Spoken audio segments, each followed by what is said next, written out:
America, my name is Osei-Frimpong. I come to you live every Thursday about this time. And today we're going to talk about why the Huxtables were trash parents and what that means. Now, if you don't know who the Huxtables are, there was Heathcliff and Claire Huxtable from the 80s and early 90s television show, The Cosby Show. And if you don't know who the Huxtables are, I don't really know. Maybe you can watch this. Maybe you get something out of it. I don't know. But if you don't know who the Huxtables are, maybe you just skip this video. Anyway, if you do know who the Huxtables are, you got to figure out what that meant for our generation. The Huxtables were the aspirational black family for aspirational blacks, which is, since we don't have as much as we should, was a lot of blacks in the 80s and 90s, including my mom. All right, so every black who thought that they were more dignified than their position, who thought that like they could have been Heathcliff or Claire Huxtable, watched The Cosby Show for cues on how to be Claire or Heathcliff Huxtable. And this was a problem because the Huxtable kids were a mess, right? And you can judge parents by their kids. I'm one of those parents, and as I become more and more parent, I'm more and more comfortable judging parents by their kids. You judge a tree by its fruit. I judge parents by their kids. There's no way you can be a good parent and have 5 mediocre kids. So we're going to go through the Huxtable kids, how they're mediocre and how their mediocrity is tied to the Huxtable parenting in a way that was non-obvious, and then how that kind of metastasized into other shows. I'm going to talk a little bit about the Fresh Prince of Bel-Air, because I'll be honest, if your kids are Carlton and Hillary, you can't feel that good about what you're doing as a parent. Like, I don't care all the excuses you have in the world. If you have to if your daughter's Hillary, that's a problem, right? And, I grew up in, teaching your little black girl in LA to act like a little white girl who's mediocre, act like an obnoxious white girl, isn't really, I don't think that's winning for black life. Sure, they might win the lottery and end up being Meghan Markle, but most of them are just kind of confused, because I grew up in LA at the time with a lot of black girls who thought they were Hillary Banks, and it didn't work out for them. They're just now confused and divorced, right? So I'm going to talk mostly about why the Huxtables were bad parenting, how that was reflected in their kids, and then we'll talk about some other shows. Family Matters, actually, the Winslows were actually like trying to do a thing, but the rest of them, we'll get into it. For now, let me hit the beat. To the beat, y'all. Yeah. Sound good to me. Never change the ways for the world or the government. If I was the president, then I would state facts. You leave it up to me, I'll paint the White House black and ain't no future in your front. So it's not obvious that the Huxtables were bad parents, but let's go through the kids. We got Sandra, the oldest. She made it through medical school. We have no idea why, but she made it through medical school, marrying a guy that did not exactly have any of the values of their parents, of the parents, and who needed some work himself, and then ended up like quitting becoming a doctor, and they both ran a wilderness store instead, which means she made it through all the way through medical school without actually thinking for herself very well. She made it all the way through medical school without actually thinking for herself, and she only found herself at the end when she quit the wilderness store business and went back to being a doctor, which means that we don't know the quality of parenting that got her through medical school. We do know the quality. When she got there, she didn't have enough direction to actually know what she wanted to be. And Heathcliff and Claire had all of the advantages. They had grandparents on both sides. Heathcliff was a doctor, Claire was a lawyer, and still Sandra was aimless, going on autopilot, couldn't think for herself, and married, kind of a guy, and they had problems because he was a chauvinist. Like, you find one black guy and he turns out he was a chauvinist, and then they ended up with a wilderness store. Anyway, you got black people with no direction. So you got a doctor, but like a doctor who was on autopilot. Now, I do have a story about this that was a white family, because white families do create doctors by accident. right? So I got one of my friends, I was working with him at the bookstore. He got halfway through medical school before he realized he didn't like blood or people. And then got out and quit medical school because he realized he doesn't like blood or people. Right? So, and then in his 40s, he wanted to go back because he realized he does like money. But that was the quality of parenting on autopilot that was done. He made it all the way through to his 40s, just kind of doing what he was told. And then when he finally had an idea for himself, he realized he didn't like blood or people and quit medical school in his mid-20s. Right? So that's how you raise kids without real directions, with superficial direction. And I think that's bad parenting, right? So that's Sandra. And we don't know, because when the show starts, she's already a doctor. She's already through medical school, or she's about to finish medical school. So that's dicey. I don't think Cosby knew how to raise a doctor with any sort of purpose, right? Because there needs to be a sort of intentionality, a quality of intentionality that the Cosbys never had with their kids. Then you have Denise, who was such a mess. She was a mess throughout her whole childhood. They weren't competent in redressing her mess. They didn't take it seriously, but she was a mess. She did have I remember she brought home one boyfriend who I thought was actually pretty cool. He had his mismatched socks, and he gave Claire the business. He was a lefty and a radical, but they ended up clowning him and making fun of him and running off. But I actually thought he was pretty cool. But Denise was a mess and ended up dropping out of Hillman, but then having to marry a military guy in order to get some sort of structure in her life because her parents were so bad. Denise had to, if your daughter has to marry a military guy to get some structure in her life because your parenting is so bad, she's marrying him because she has daddy issues because you were a bad parent. And then she had to marry an old man because they were bad parents. Like, if you're a good parent, you don't raise Denise. If you have that much money and that much clout, you do not raise Denise. You raise someone with purpose, right? So Denise, product of bad parenting. And like that, and I think and anyone who doesn't see that is, I think, distorted, right? So then you have Sandra, rudderless, completely a mess, and parents are supposed to give rudders. You're supposed to have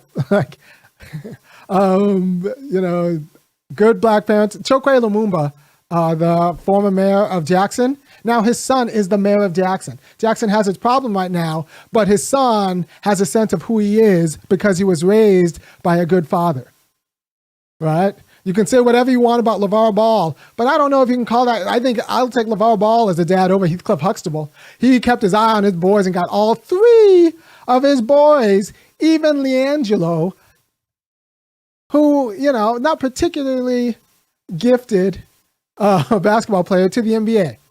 So LeVar Ball, good dad. Malavia Washington. So Huxtables, both Huxtables, they had all these advantages, still screwed up parenting. They created mediocre white kids and then sold that as good parenting to America, which includes black and white America, which is a problem. Because I think a lot of people who tried to emulate the Huxtables did poorly by their kids. They should have been raising radicals, but instead they tried to raise bougie white kids, and then that ends up distorted, right? So then you have Theo. Theo was 13 or 14 years old before they realized he has dyslexia. A doctor and a lawyer were so checked out of their kid's life that he made it to 14 years old before they realized he has dyslexia. That means you didn't teach him how to read. You let your school do the work for you. Like, all of the work, my kids are 9, 7, and 5, and I pretty much know all of their intellectual habits. If you're a black parent, you need to know the intellectual habits of your kid. You can't just assume, well, that's too bad. No, they should have picked that up at 6 and said, we're getting this guy a writing tutor at 7, if you have that kind of money. Or we're going to work this out and work phonetics and all of that stuff. I'm a little dyslexic. My oldest daughter flips things, but she came around because we work on it. because that's what it is to be a good parent. So to make it to 14 years old, and this is true, Cosby's kid had the same deal. And Cosby's got a doctorate in education. Cosby's kid had the same deal. They screwed it up until he was 14. Enos, they screwed. So like that was like Cosby tried to model the mediocre Cosby parenting on the Cosby Show with the Huxtables off of his own family, and he wasn't that great of a parent in his own family. You have Cosby money. I want excellence. I want Ketanji Jackson Brown at least. Like, and I suspect the Jackson Brown parent didn't. The Jackson Brown parents like were a little bit more directed about the quality of Ketanji's education than the Cosby parents, and cultural development too, right? So, like, if we want a picture of what excellent Black parenting looks like, do not look at the Cosbys, because they created mediocre kids. Like that's what, like, I would rather a documentary about LeVar Ball. Like, I'll be honest. Although, like, I'm in terms of quality of parenting, because you think he didn't get 3 kids to the NBA as a mediocre college basketball player himself by accident, right? So, like, I'm disappointed, right? So Theo ends up graduating and then goes on and becomes a special ed teacher. As a teacher, he becomes a teacher. That's fine, right? But it's not that he had any sort of independent drive. It's like, well, this thing happened to me. My parents screwed up. So pretty much like Denise, he spends the rest of his life dealing with the trauma that his parents imposed upon him, right? So Denise had to deal with a military man because like they didn't know how to discipline her and like cultivate her into discipline appropriately. And then Theo, finally, he ends up a special ed teacher because, but honestly, because so Theo ends up a special ed teacher. But if you're a doctor and a lawyer and your son's a special ed teacher, that's not exactly like what America needs out of Black excellence. And the only reason he was a special ed teacher is because that was a personal struggle for him because his parents were so bad, right? Like, Theo should be a Supreme Court justice or on his way, but no, like that was nothing, right? So, and then you got Tempest Bledsoe, who didn't have any personality or any direction. She was just kind of obnoxious in the beginning, and I think she goes on to college and doing fine. And then Rudy, who they just didn't know what to deal with, and so she just got less funny as she got older. So Black bourgeoisie culture did not create excellent kids. And I think that should have been the message. Black respectability politics, Black bourgeoisie parenting did not create particularly excellent or memorable or meaningful kids. They created irrelevant white kids. The Cosby kids became irrelevant white kids. And that's a problem. The Cosby kids became irrelevant white kids. And that's why America loved them, because America wants Black people at best to create irrelevant white kids. Right? The world is not a better place for any of the Cosby kids. Not really. Like, anything they did could have been done by someone who didn't go to Hillman. Could have been done by, a regular white kid. Like, the Cosby kids were not particularly good for Black people. Their lives were not particularly good for Black people. And that's the quality of parenting America wanted to see. So that's why we hold up saying that, that's why we hold up the Cosby Show as like the perfect family, because they raised 5 innocuous kids who aren't going to do anything for Black people and who needed to be taken care of by other people. Right? Like, so, and then I'll talk a little bit about the Fresh Prince of Bel-Air too. Can't say anything wrong about Ashley, Tatiana Ali, because that was my first crush, and I think I'm fine with that. I have no problem with that. Her and Kim from A Different World. I think that was just fine. But she wasn't old enough to ever have any personality. But let's talk about Hillary and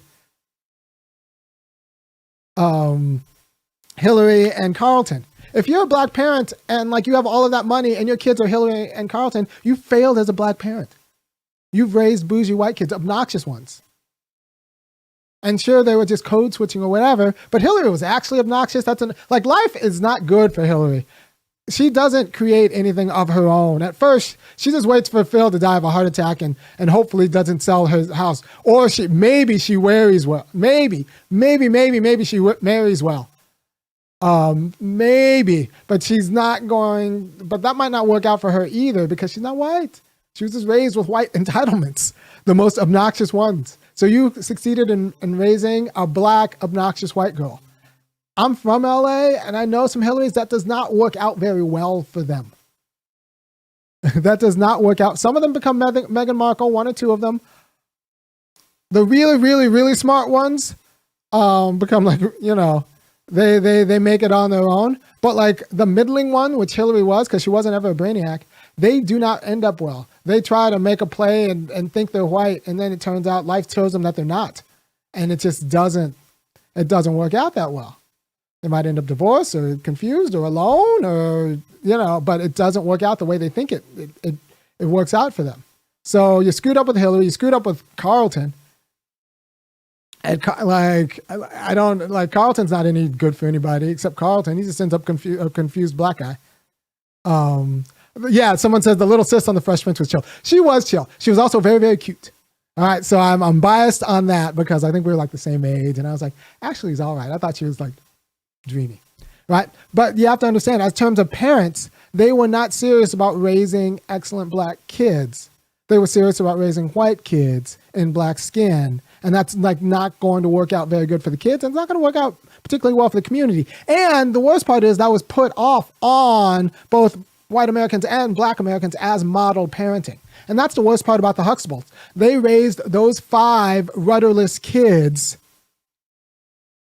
They raised those 5 rudderless kids and put that off as a model of what black families should be. Like Heathcliff wasn't out there drilling his kids every day like LeVar Ball was. Like there wasn't there. Look, if you're raising, I'll say this, and I'm probably gonna get some heat. Raising black kids in these United States is a contact sport, and I don't mean contact as in you smack them around. Contact as in like you got to be with them. You need direct.